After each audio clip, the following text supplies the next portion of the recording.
Hey guys, it's Gayle. Welcome back to my YouTube channel.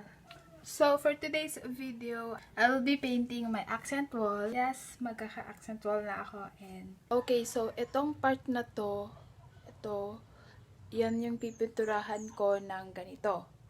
So I was inspired with that design kasi 'di ba nga uso ngayon yung mga geometric paint or like mga accent wall.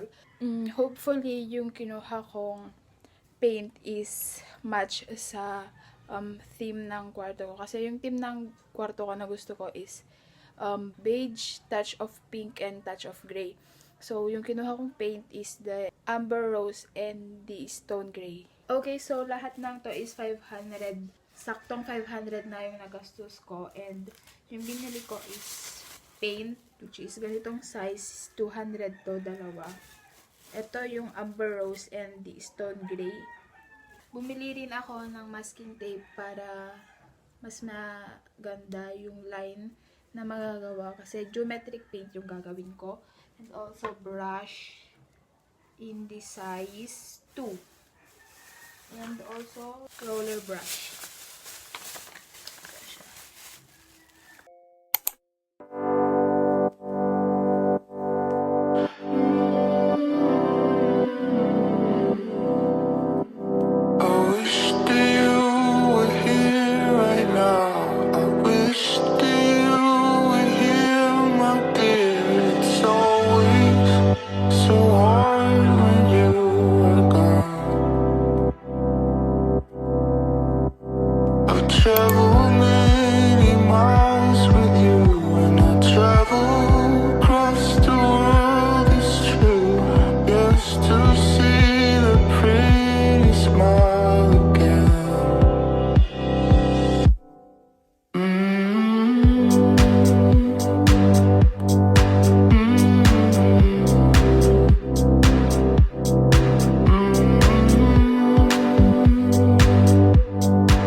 So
trouble.